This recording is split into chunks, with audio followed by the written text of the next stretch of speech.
အပြိုကြီးရဲ့မရုပ်ဆောင်ထဲမှာကန်စုံဦးတစ်လုံးစိုက်ဝင်သွားပြီးပြန်ထုတ်မရတော့လို့ဆေးရုံသွားခဲ့ရတဲ့ဖြစ်စစ်ကိုတင်ကြားဘူးလား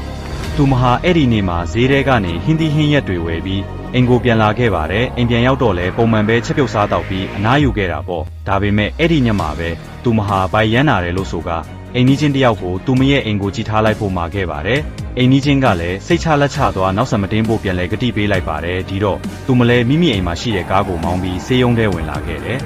ဆေးရုံမှာလူနာတွေလည်းများနေသေးတာကြောင့်သူမအောင်အင်းပြီးစောင်းခဲ့ရပါသေးတယ်နောက်တော့သူမအလှည့်ရောက်လာခဲ့ပါတယ်ဆရာဝန်တွေကဘာဖြစ်တာလဲမေးတော့သူမကဘိုင်ရမ်းနာနေတာလို့ပဲပြောခဲ့ပါတယ်ဘလို့ပဲပုံနာလဲဆိုတာသိရဖို့ဆရာဝန်တွေကတက်မှန်ရိုက်ကြည့်တာပေါ့ဒီမှာပဲအရန်ထူးဆန်းတဲ့အရာကိုတက်မှန်ထဲမှာဆရာဝန်တွေတွေ့လိုက်တယ်အဲ့ဒါကတော့မိမကိုမွေးလန်းကျောင်းထဲမှာထူးဆန်းတဲ့အရာတစ်ခုဟာတည်ရှိနေခဲ့တာကြောင့်ပါနောက်ဆုံးဆရာဝန်တွေကကြံရမရဖြစ်ပြီးသူမကိုတင်းမေးလိုက်မှာသူမကအမှန်တိုင်းဝန်ခံခဲ့ပါတော့တယ်ဒါကြောင့်အပြိုကြီးတွေဆိုတာအရန်ကိုတိတ်ခါရှိရှိနဲ့အဆက်ကြီးတဲ့သူတွေ